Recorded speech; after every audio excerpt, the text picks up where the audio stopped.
Amados irmãos, graça e paz. Abra sua Bíblia no livro de Apocalipse, no capítulo 8.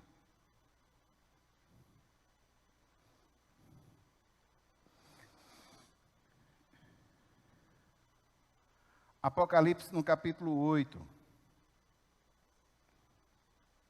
E eu gostaria que você permanecesse com sua Bíblia aberta. Irmãos, eu errei os slides, eu fiz os slides bem certinhos, aí esqueci de mandar, mandei o arquivo errado aqui para a mídia e agora não tem tempo de eu rever. Então, eu peço a compreensão dos irmãos e que permaneçam com a Bíblia aberta para a gente não poder, porque os slides, eles têm nada mais do que o texto mesmo. Eu só faço colocar numa forma mais clara ali nos slides, mas não se preocupe, não haverá perda alguma, é só o texto mesmo. Apocalipse no capítulo 8. Antes de chegar no capítulo 8, deixe-me lembrar você o que aconteceu e onde nós estamos. No livro de Apocalipse, nós estamos dentro do ciclo dos juízos. Os juízos são marcados por ciclos. Nós temos o primeiro ciclo, que é o ciclo dos selos. Nós temos o segundo ciclo, que é o ciclo das trombetas. E nós teremos um terceiro ciclo, que será o ciclo das taças. O que é que nós estamos fazendo? Nós estamos apenas observando e interpretando o texto dentro do contexto. Ou seja, é a teologia bíblica de Apocalipse. E como a gente já milita um pouquinho há mais de tempo nessa área, eu só estou mostrando aos irmãos alguns aspectos da leitura de Apocalipse que precisam ser ressaltados.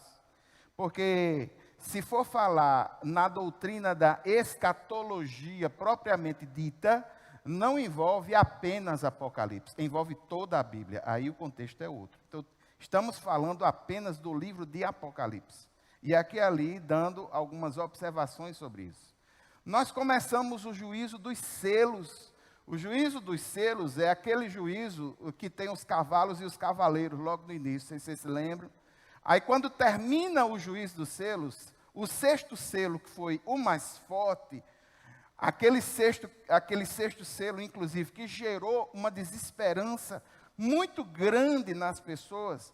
Quando a gente pensa que o sétimo selo, quando vai ser aberto, vai vir a execução final, não, abre-se uma nova dimensão. Então, irmãos, nesse sentido, eu gostaria que os irmãos percebessem que no ciclo dos juízos nós temos paralelismos. O que é isso? O mesmo assunto é enfocado de pontos de vista diferentes e com ênfases diferentes. E além de paralelismos, nós temos progressividades. O juízo dos selos é um juízo mais brando, o juízo das trombetas já é um pouco mais forte, e os juízos da taça são muito fortes, e com elementos muito simbólicos, e com simbolismos muito assim extraordinários, que é parte da literatura de Apocalipse. Veja só como esses simbolismos e esses paralelismos são importantes. Você está com sua Bíblia aberta? No final do capítulo 6, vá para o final do capítulo 6, no versículo 7. Aliás, o final do capítulo 6, no versículo 16, nós vemos aí o espanto dos povos, o espanto, sobretudo, daqueles aos quais a ira do Senhor está se desenvolvendo. No versículo 16 diz: eles gritavam às montanhas e às rochas: caiam sobre nós e escondam-nos da face daquele que está assentado no trono e da ira do Cordeiro, pois chegou o grande dia da ira, quem é que pode suportar? Paralelo a isso, no capítulo 7, contrapondo essa ideia, aí você vê o paralelismo. No final do capítulo 7, nós vemos algo fantástico. No final do capítulo 7, nós vemos que aqueles que são selados pelo Senhor, ao invés de desesperança, o que eles têm é esperança, convicção e segurança. A partir do versículo 15, no capítulo 7, veja o paralelismo. Veja como estão os selados. Eles estão diante do trono de Deus e o servem dia e noite em seu santuário. E aquele que está sentado no trono estenderá sobre eles o seu tabernáculo. Nunca mais terão fome, nunca mais terão sede. Não os afligirá o sol, nem qualquer calor abrasador. Pois o cordeiro que está no centro do trono será o seu pastor. Ele os guiará às fontes de água viva, e Deus enxugará dos seus olhos toda lágrima. Perceba que o ensino de Apocalipse, como é de João, e essa é uma ideia muito da teologia de João, ensinar através dos contrastes. Então, no final de um capítulo, você tem a desesperança daquele que não é selado por Deus, e no final do outro capítulo, você tem a esperança, a convicção, a realidade daquele que foi selado e daquele que está guardado pelo Senhor. João ensina desse jeito, sempre através de contrastes. Veja, no juízo dos selos, além desses contrastes, você vai perceber que existe um grupo que está em evidência. E qual é o grupo que está em evidência no juízo dos selos? Quem está em evidência no juízo dos selos é o povo de Deus, é a igreja. Perceba que é no juízo dos selos que os mártires, eles estão debaixo do trono. Existe um clamor dos mártires.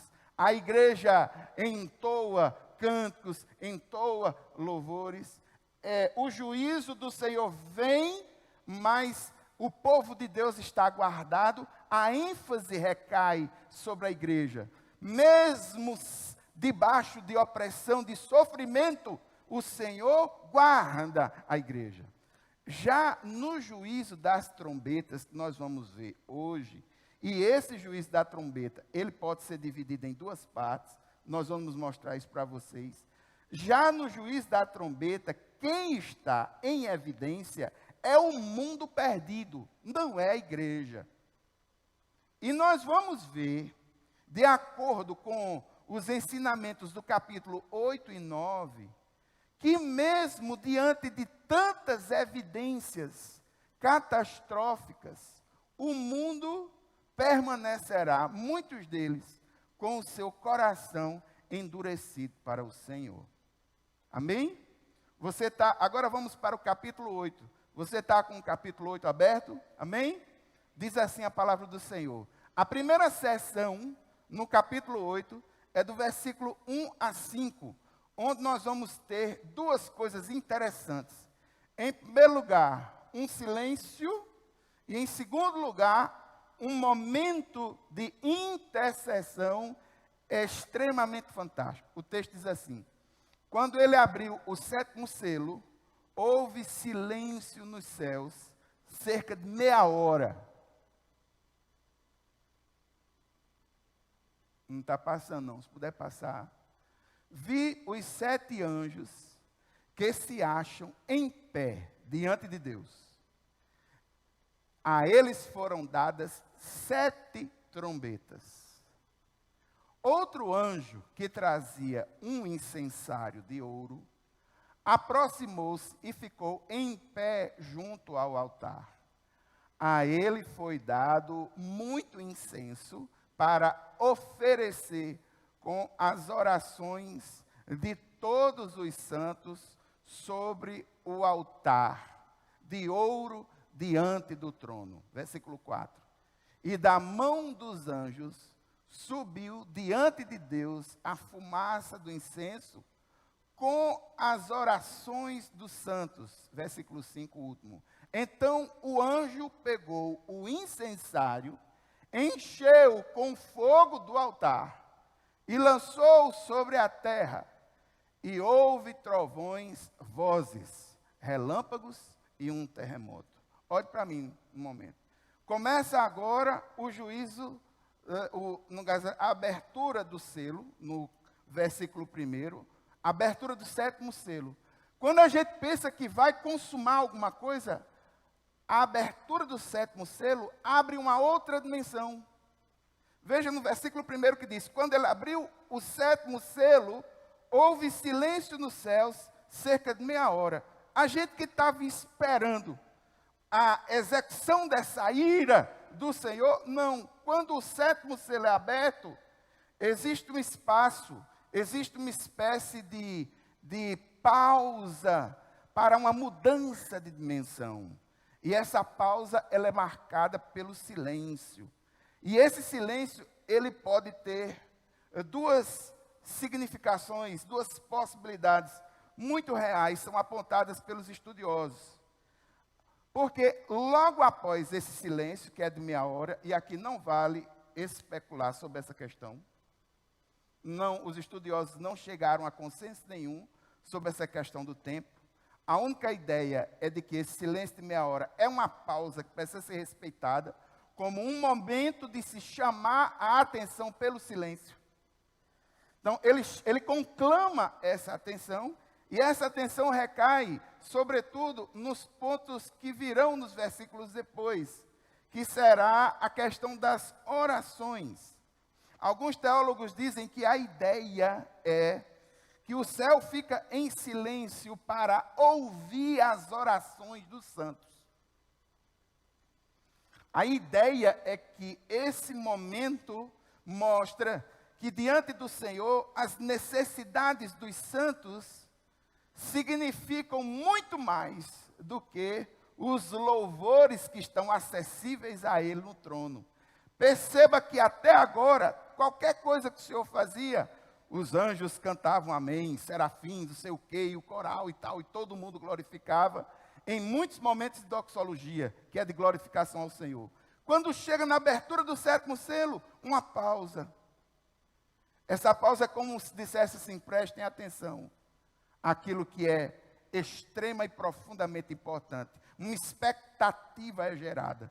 E a expectativa corre em cima das orações dos santos. Perceba a partir do versículo 2, os anjos se acham em pé diante de Deus, a eles foram dadas 7 trombetas, mas um outro anjo traz um incensário de ouro, aproxima-se em pé junto ao altar, e a ele foi dado incenso para oferecer com as orações. Agora não é as orações só dos mártires, agora é as orações de todos os santos. Então, nesse momento, as orações dos santos sobem como incenso, é um momento de adoração. O anjo coloca esse incenso, oferece a oração dos santos sobre o altar de ouro, e esse altar de ouro está diante do trono. A primeira ideia é essa, é que seria o respeito a esse grande momento de clamor, e esse clamor é respeitado. A oração dos santos diante do Senhor é um momento de respeito, um momento em que precisa ser nitidamente ouvido.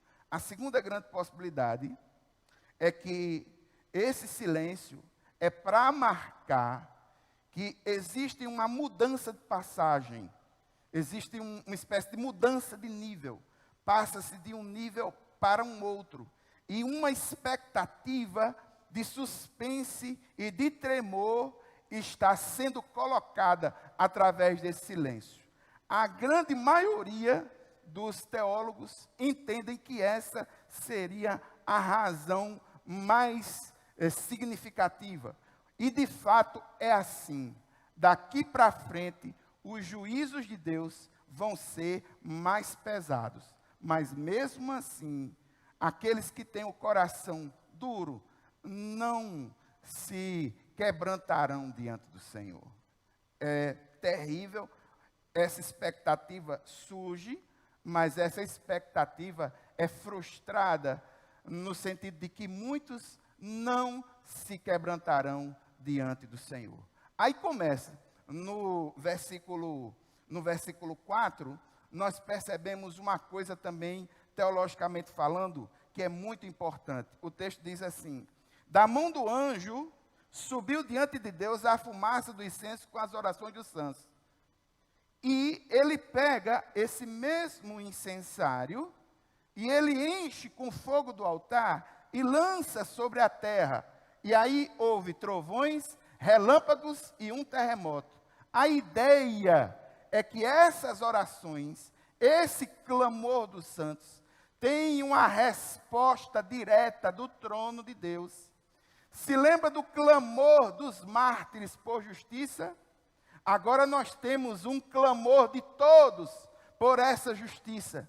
E aquele mesmo clamor que sobe, como uma resposta de Deus, desce através de juízo para todas as pessoas, como resposta do clamor dos santos, do clamor do povo de Deus. Do versículo 1 a 5, tem uma ideia fantástica. Irmãos, nós precisamos levar a sério as orações que são feitas em nome do Senhor. O Senhor está ouvindo cada uma delas. Está sendo ajuntada, subirá como um incenso suave diante das narinas do Senhor, e descerá como resposta de justiça desse Deus sobre toda a terra. Aí segue-se o texto, a partir do versículo 6, o juízo das trombetas. Irmãos, a partir do versículo 6, o juízo das trombetas, eles podem ser divididos em duas partes. O juízo das trombetas tem um momento de catástrofes naturais, onde cada trombeta vai marcando uma estrutura da natureza, do mundo criado, que vai ser afetada. O fato é, o homem vai ser indiretamente afetado pela desestruturação da natureza. No capítulo 9, o juízo da trombeta, ele vai recair diretamente contra o homem, e é um juízo de ação espiritual, onde hostes demoníacas atuarão diretamente atacando a humanidade, já no contexto das trombetas. Hoje à noite nós vamos ver o ataque que é feito à ordem criada. O primeiro juízo é o juízo das trombetas, vem aí no versículo 6. Os 7 anjos que tinham as 7 trombetas prepararam-se para tocá-las, depois desse momento de oração. Aí, no versículo 7, o primeiro anjo. No primeiro anjo, a terra é atacada. O texto diz assim: o primeiro anjo tocou a sua trombeta, e granizo e fogo, misturado com sangue, foram lançados sobre a terra.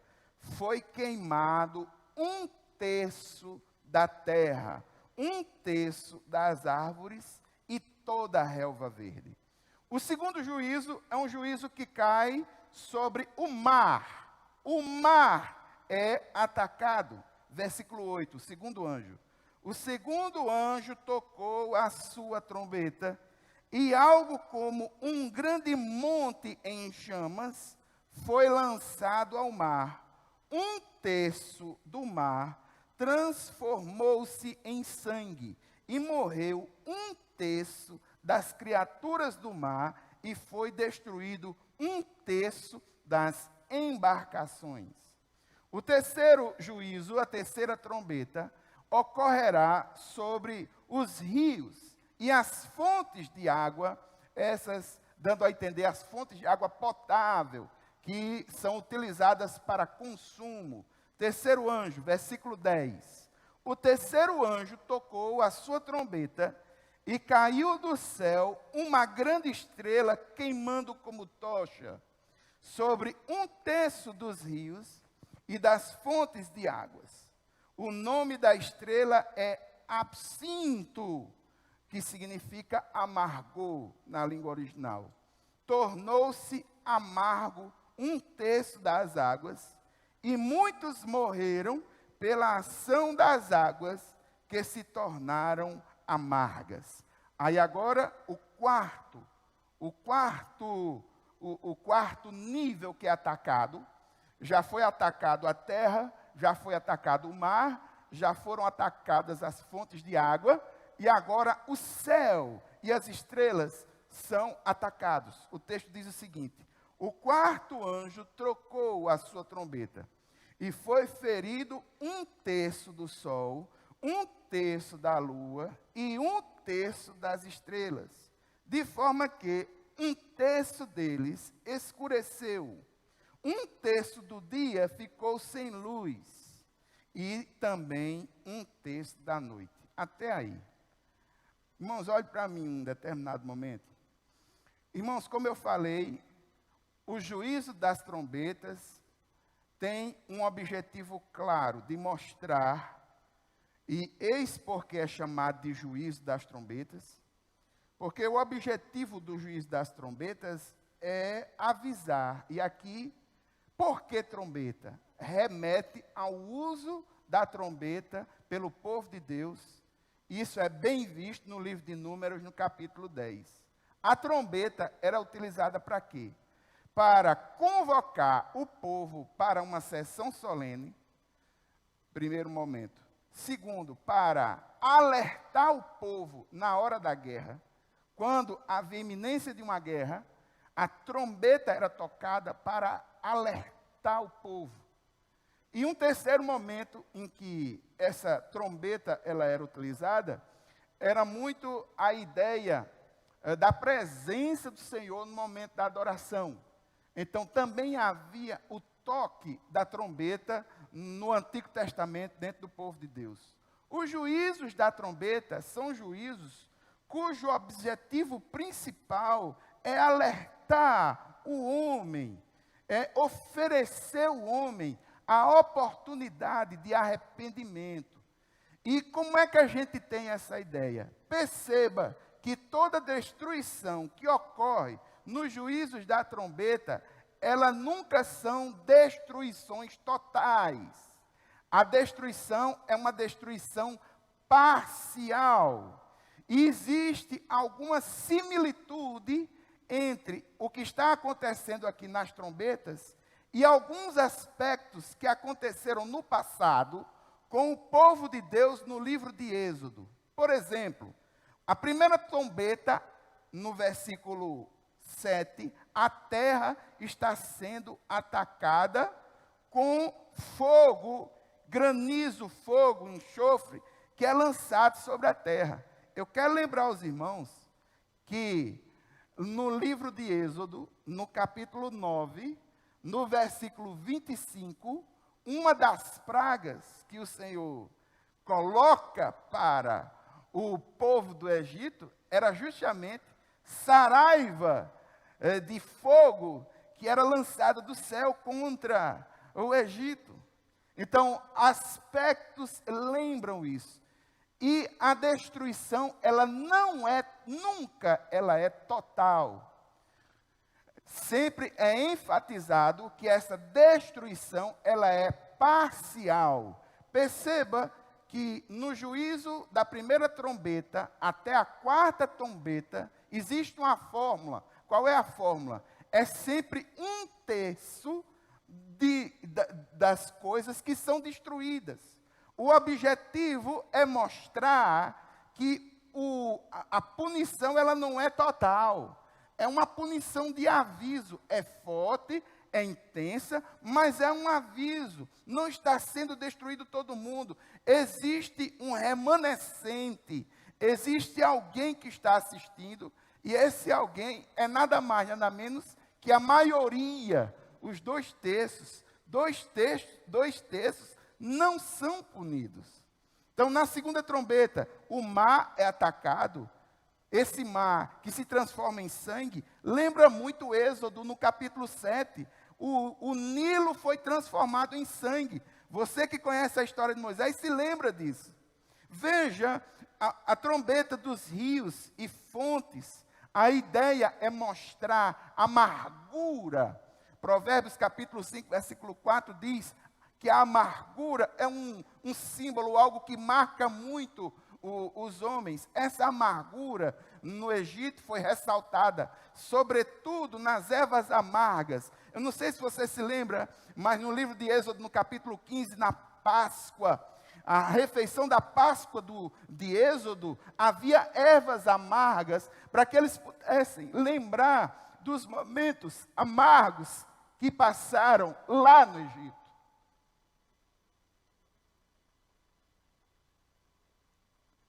E a quarta trombeta, o céu é atacado. Lembra, irmãos, a praga das trevas. Você se lembra que lá no Antigo Testamento, no Egito, também teve um momento em que houve densas trevas. Aqui, essas trevas não são tão densas. Essas trevas são parciais. Mas mesmo assim, ela lembra alguns aspectos disso. Resumindo, irmãos, o juízo das trombetas nesse primeiro momento mostra um dano terrível que é imposto à terra, à vegetação, ao mar, aos navios, às águas, mas esse dano não é total, ele é parcial. Ele é parcial. A maioria dos homens sobrevive para ter testemunho, para ver a ira do Senhor sendo derramada contra o pecado. E esse homem, irmãos, recebe ainda a oportunidade de se arrepender. Não são todos que estão sendo punidos. E aqueles remanescentes têm a oportunidade de, diante desse juízo, refletirem sobre suas ações e de buscarem ao Senhor. A ideia é essa. Mas, irmãos, infelizmente, depois do juízo das trombetas, que aqui eu vou dividir em duas partes, eu vou falar nesse primeiro momento daquilo que é afetado indiretamente ao homem. Na próxima quarta-feira eu vou falar sobre o juízo que vai diretamente ao homem, os ataques demoníacos que serão diretamente liberados à humanidade. Mas aqui, irmãos, nesse primeiro momento, também lembra muito o que aconteceu no início da carta de Apocalipse, quando o Senhor passa em vista as igrejas, sobretudo aquelas igrejas que tinham alguma coisa que precisava consertar. Então, o Senhor, ele enquadra as igrejas, mas ele dá a oportunidade para que as igrejas se arrependam dos seus caminhos e mudem e possam seguir os caminhos do Senhor. A teologia de Apocalipse, ela sempre vai mostrar que mesmo que esse juízo seja muito pesado, grande, mas o Senhor, ele abre um espaço para que esse homem tenha a oportunidade de se arrepender e de cair em si. Infelizmente, não é isso que acontece no final desse ciclo. Abra sua Bíblia no livro de Apocalipse, no capítulo 9. A partir do versículo 20. Veja o que é que acontece com o coração das pessoas que passam por esse juízo. Olha o que é que acontece. O restante da humanidade que não morreu por essas pragas, nem assim se arrependeu das obras das suas mãos. Eles não pararam de adorar os demônios e os ídolos de ouro, prata, bronze, pedra e madeira, ídolos que não podem ver, nem ouvir, nem andar. Também não se arrependeram dos seus assassinatos, das suas feitiçarias, da sua imoralidade sexual e dos seus roubos. Ou seja, mesmo diante de um juízo tão forte, tão pesado, tão agressivo, que é uma trombeta de alerta para todo mundo, mesmo assim, a humanidade não se quebranta, não se arrepende diante do Senhor. Irmãos, como temos afirmado, antes da manifestação da ira de Deus contra o pecado, está o amor de Deus oferecendo oportunidade de arrependimento. O objetivo do juízo das trombetas é tanto anunciar a ira de Deus através da destruição, mas também advertir contra o estado de rebeldia do homem contra Deus. E aqui, nas quatro trombetas, surge um elemento para avisar a segunda fase do juízo das trombetas. Abra sua Bíblia em Apocalipse, no capítulo 8, o último versículo do capítulo 8, o versículo 13. Nós vamos ver aí um ser que vai trazer um aviso terrível. Qual é o aviso? Versículo 13 diz: enquanto eu olhava, ouvi uma águia que voava pelo meio do céu e dizia em alta voz: ai, ai, ai dos que habitam na terra, por causa do toque das trombetas que está prestes a ser dado pelos 3 outros anjos. Surge agora uma águia, que dentro do contexto judaico, eles associam como sendo um mau agouro, porque a águia se equipara ao abutre, é uma espécie de ave de rapina. E o simbolismo é de mau agouro, é de trazer uma notícia ruim. E essa águia, ela voa, algumas Bíblias poderão trazer, não o nome águia, mas anjos, porque as palavras são muito próximas. Então, a ideia é, alguém está passando e vai dizendo, vocês sofreram muito, mas o juízo que vem aí é pior ainda. E ele coloca um ai para cada juízo que ainda falta vir. Ai, ai, ai. Como uma figura de reforço e como uma figura de aviso. Irmãos, desse texto do capítulo 8, hoje para nós, eu gostaria de ressaltar 2 ideias. A primeira ideia é a importância da oração dos santos. Irmãos, a oração dos santos em Cristo Jesus são orações que sobem ao trono diante do Senhor. E aqui eu quero alertar, irmãos, que a oração precisa assumir na nossa vida como um todo um fator estratégico. A oração precisa assumir um fator estratégico na vida da igreja, assumir um valor estratégico nas nossas vidas individualmente. A oração não pode ser encarada como um perfume que a gente coloca por cima. A oração precisa ser encarada como um sangue que corre por dentro. Oração não é apenas um exercício de meditação. As nossas orações, irmãos, aqui é feita em nome do Senhor. E se for com o coração quebrantado, é melhor ainda. Eu quero alertar os irmãos, e o texto me mostra isso. Está subindo para a presença do Senhor.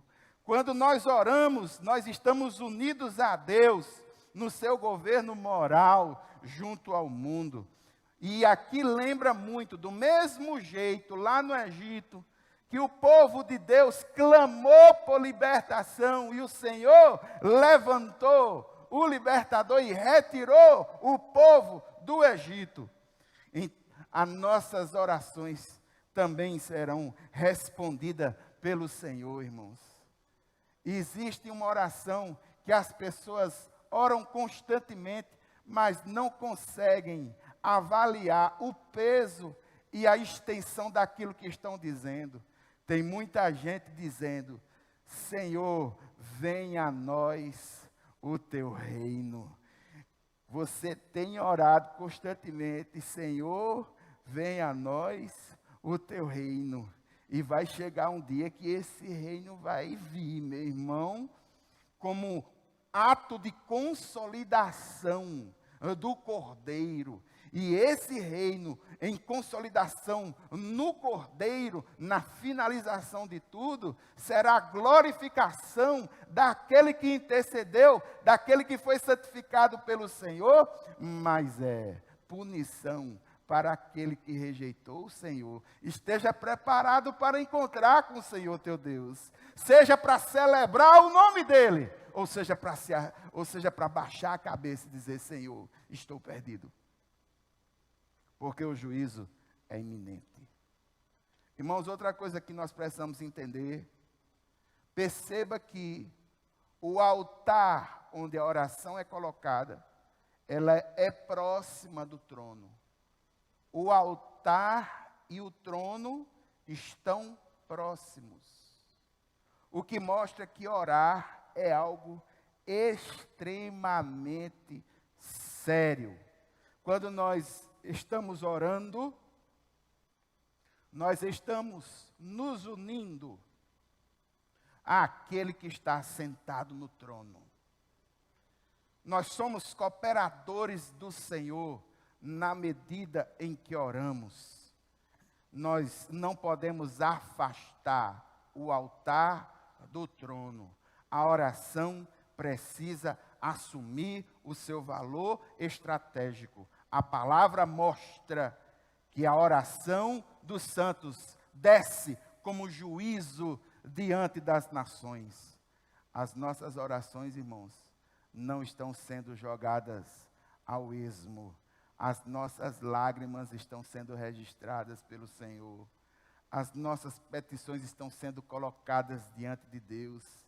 E se você orar para a honra e glória do nome do Senhor, e se as suas orações forem em função do reino, não forem em função de uma vida mesquinha voltada para si mesmo, entenda, o Senhor está registrando cada clamor, o Senhor está registrando cada oração que é feita em todo lugar aqui na terra.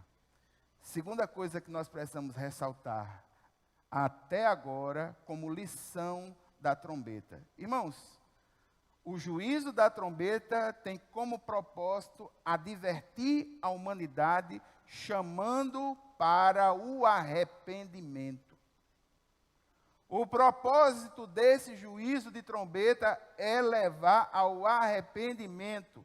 Antes de Deus derramar seu completo juízo sobre a terra, Deus está oferecendo oportunidade de arrependimento para os homens. A ira do Senhor está misturada com a sua graça.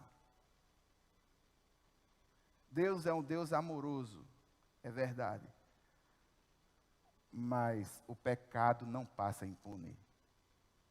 Ele é justiça. Ele é justiça.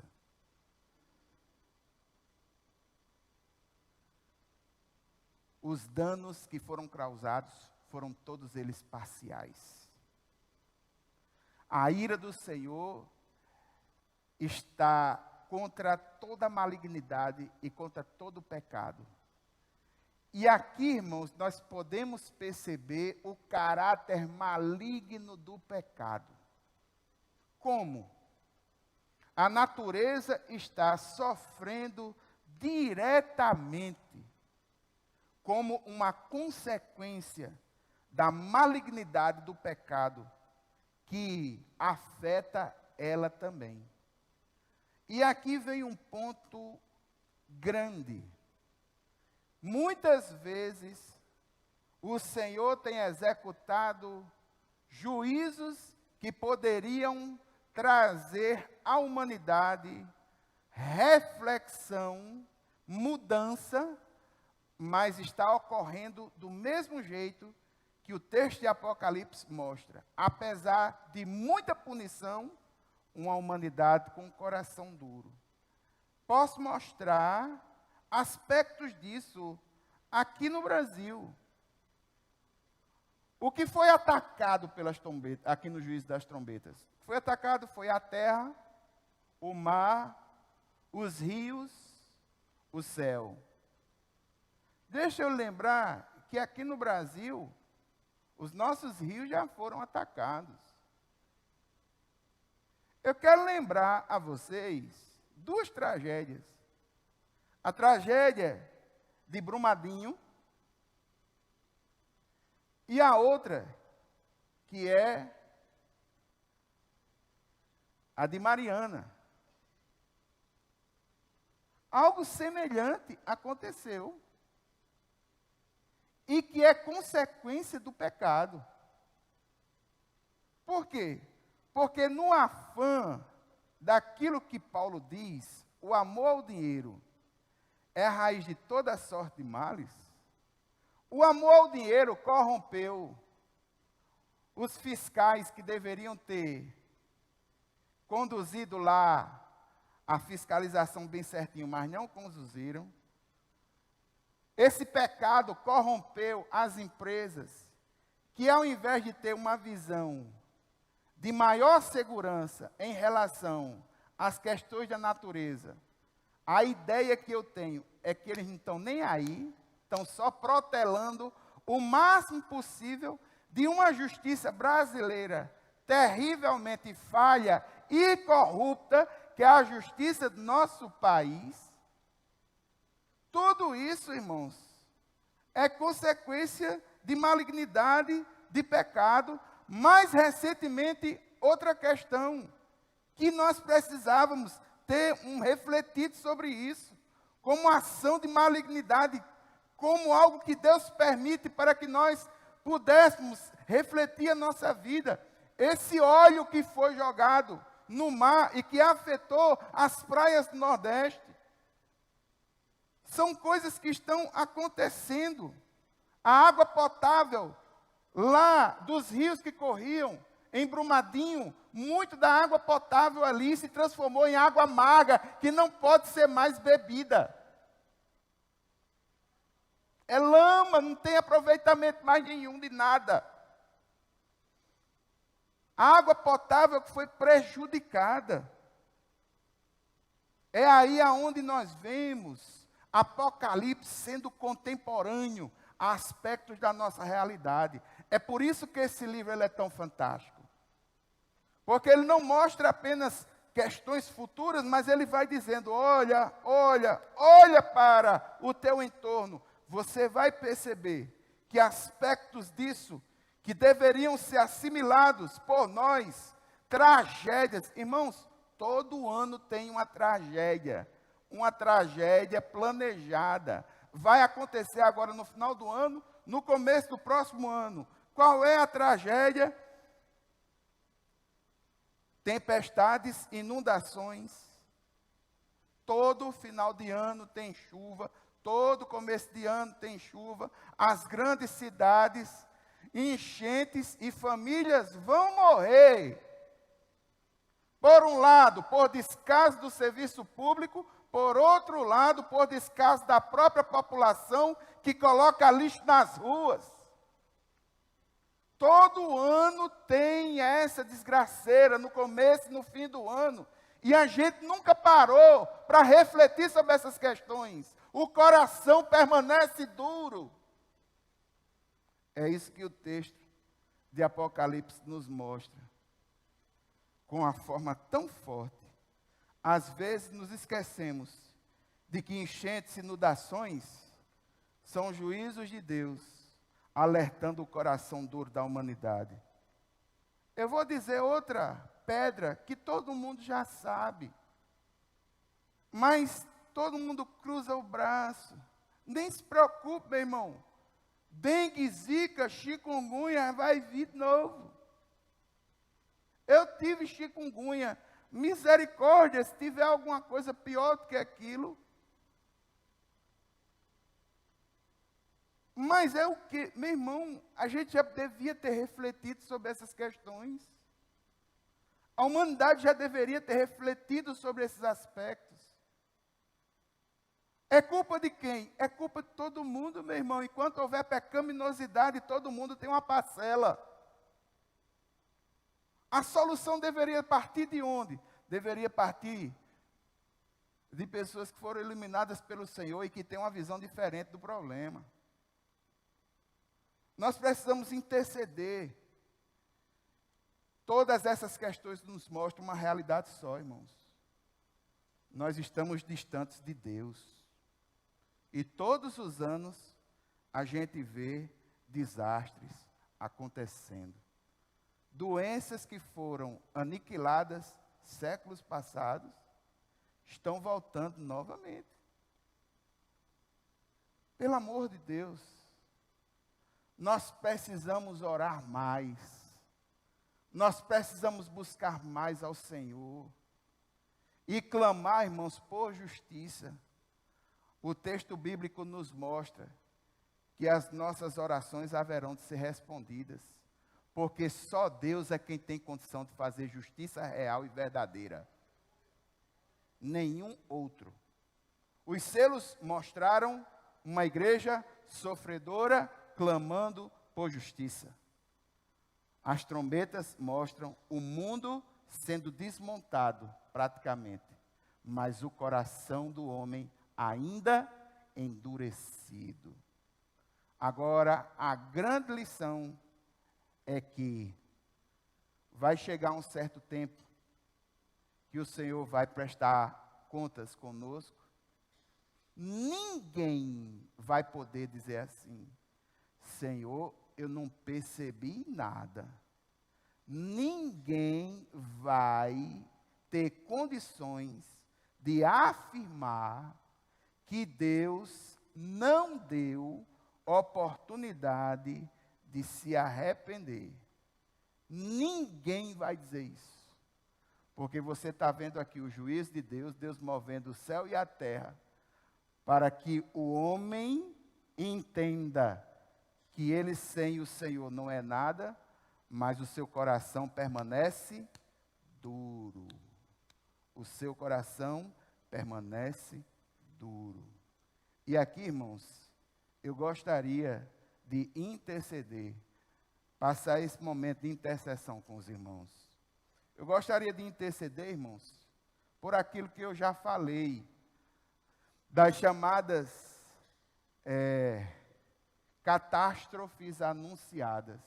Pode ter certeza, quando começar a chover, vai ter enchente nas grandes cidades, fruto do descaso de um e fruto da falta de educação do outro, tudo fruto de malignidade. Mas só que famílias vão estar sofrendo. E nós vamos levantar um clamor hoje à noite, para que quando isso ocorrer, famílias possam estar sendo resgatadas pelo Senhor e por pessoas que Ele haverá de levantar. O juízo é inevitável. É uma catástrofe quase que inevitável. Todo ano tem. Todo ano tem. Agora, nesse momento, na Nova Zelândia, tem um vulcão que está em erupção. Existem pessoas que estão sofrendo lá. Nós podemos levantar um clamor aqui. E esse clamor está sendo registrado pelo Senhor lá. Vai subir no incensário e vai descer como justiça de Deus sobre a terra. Você crê nisso? Sentadinho como você está, vamos mover esse clamor por essas catástrofes agora. Pai eterno e santo, Deus poderoso, a tua igreja agora clama, Senhor, em função dessas catástrofes já anunciadas. Meu Deus, meu Pai, eu coloco nas tuas mãos as famílias das catástrofes de Brumadinho e de Mariana. Muitas delas não receberam ainda um centavo. Estão vivendo de uma maneira terrível. Meu Deus, meu Pai, que essa injustiça suba diante do Senhor e o Senhor possa tomar um ato contra essa injustiça que está sendo feita. Meu Deus, meu Pai, entra com justiça aqui no Brasil e pune, Senhor, quem verdadeiramente deve ser punido. Pai eterno, nós colocamos a justiça brasileira nas tuas mãos. E eu te peço, meu Deus, em nome de Jesus, passa um pente fino no Congresso, no Senado, no Supremo Tribunal Federal, toda a sorte de ladrão que possa sair daquele lugar, em nome de Jesus. Aquilo que está encoberto, que seja descoberto e punido. Nós queremos clamar e clamamos nessa noite por justiça a tu, ó Senhor, que és justiça. Nós clamamos a ti, crendo no nosso coração, que o Senhor vai entrar com provisão nessa causa.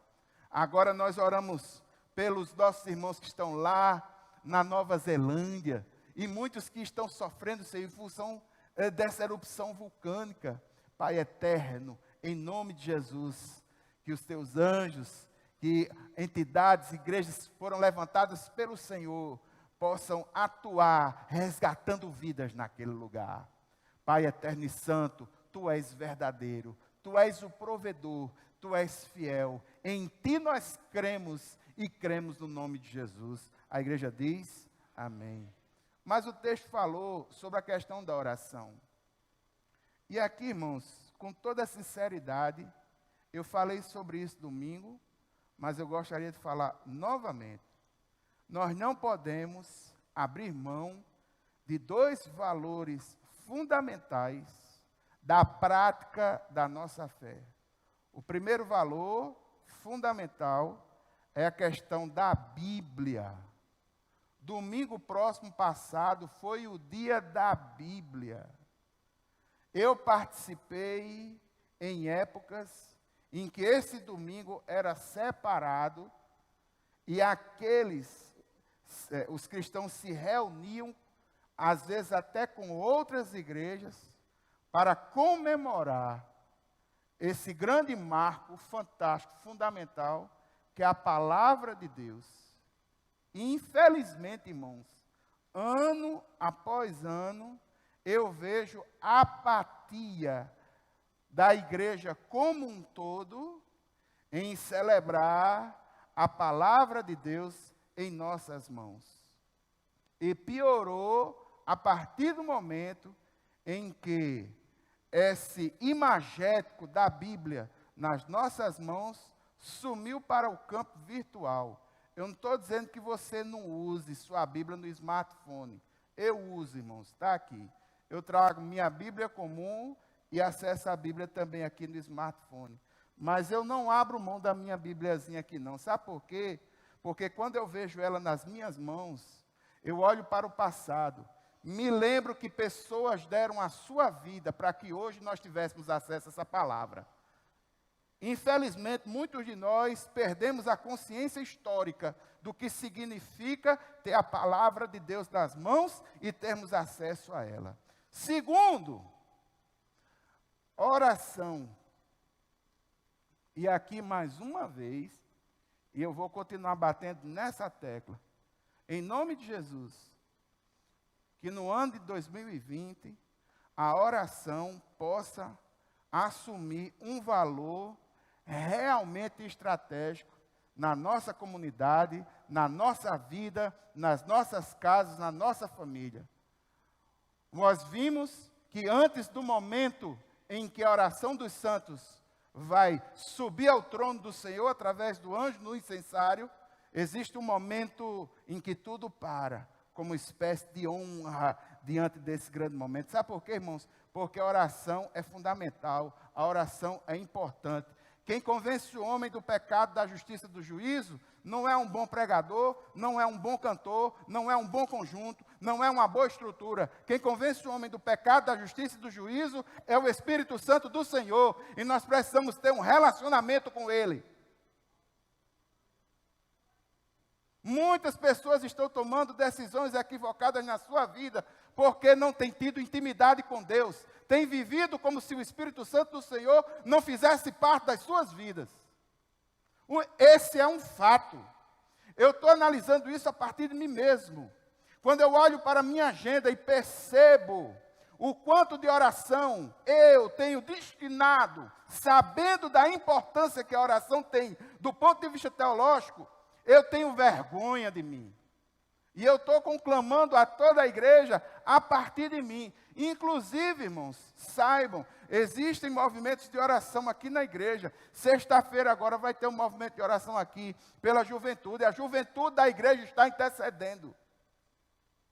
Sexta-feira, não sei como é a hora, não sei como é, o pastor mais é o que sabe, mas os meninos estão se reunindo, estão buscando a Deus em oração.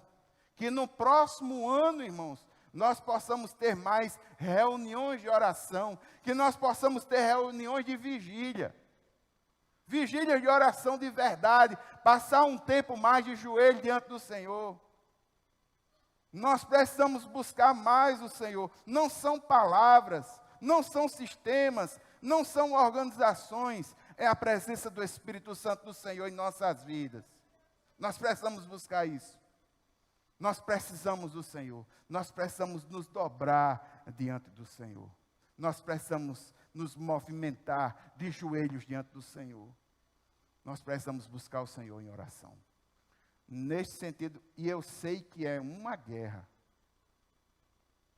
eu gostaria de que nós orássemos para que o Senhor quebrantasse a nossa comunidade, para que nós, a partir de nós mesmos, buscássemos mais ao Senhor em oração, colocando diante do Senhor a nossa vida, nossa família, a igreja.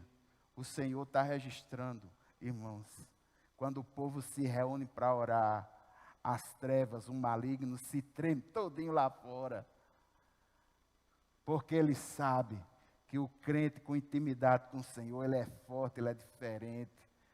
Aquele que percebe a presença do Espírito de Deus em sua vida e que percebe esse Espírito consolando, conduzindo, ajudando, é um crente forte, é um crente diferente. Nós precisamos buscar a unção do Senhor em nossa vida. Vamos orar, irmãos, encerrando. Fique de pé, vamos orar.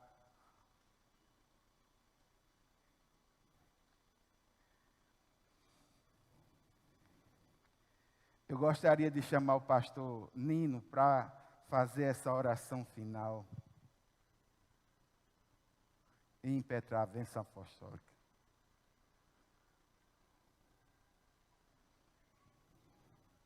Irmãos, Cassé falando essa palavra, e eu sentado ali no meu lugar, eu digo, se Cassé me chamar, eu vou dar um chute na canela dele. Mas eu não vou dar não. Aí ele vai e me chama. Eu acho que tem coisas práticas na vida da gente, e quando o Cassé disse que está fazendo isso e propondo isso para a igreja, a partir da experiência dele, eu acho que seria também assim muita covardia da minha parte, se também eu não emplacasse e dissesse aos irmãos, sem nenhum problema de revelar isso, de que quão tem sido, de certa forma, banal a minha vida de oração. Eu não quero fazer média não, irmãos. É porque é difícil falar essas coisas sem que realmente você não esteja vivendo. É difícil você instruir os irmãos sem que isso seja uma realidade na vida da gente. É difícil propor isso para as famílias, se eu tenho dificuldade de orar com a minha esposa. É difícil falar como uma verdade espiritual, quando na verdade esse mundo virtual que Cassé tem falado tanto aqui, tem roubado nossa qualidade de vida. Eu tenho gasto tempo demais com coisas de segundo nível. Eu não quero que nenhum irmão aqui, com essa minha fala, primeiro fique desestimulado. Segunda coisa, não quero que você tenha pena de mim. Se eu pedir que você ore por mim, eu estou pedindo. Me ajude em oração. Mas eu quero dizer isso para os irmãos que Deus te abençoe pela palavra, pela exortação. E Deus nos abençoe pela oportunidade que Ele nos dá de poder rever isso a tempo. Eu não sei os irmãos, mas isso eu estou extremamente incomodado. Eu estou incomodado comigo, eu estou incomodado com Jocélia. A gente tem tido pouquíssimo tempo na presença de Deus em oração. Não é que nós deixamos de orar, nós oramos todo dia. Mas que tal a gente voltar a viver isso de forma, eu acho que não é pedir demais. A lembrança de que o Senhor Jesus disse que nós devemos orar sempre, vigiar. São atividades que trabalham juntas. Você não pode orar sem vigiar. Eu digo em caráter eficaz. Você não pode ser um bom vigilante sem orar. Então, Jesus recomenda orai e vigiai, para que a gente não se quebre quando a tentação chegar.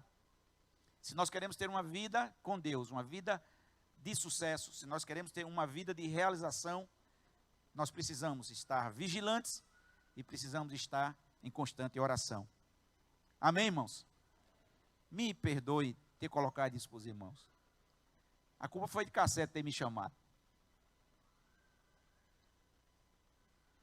Mas que nesse momento, eu, nas minhas poucas palavras, eu possa realmente dizer ao Senhor, o sentimento que eu tenho agora, o meu sentimento nessa oração, é de que, Senhor, tenha misericórdia de mim, que o Senhor me perdoe, e que realmente as verdades do Evangelho possam ser vividas tão intensamente, para que somente com isso a igreja seja edificada e o nome do Senhor seja glorificado. Amém, queridos?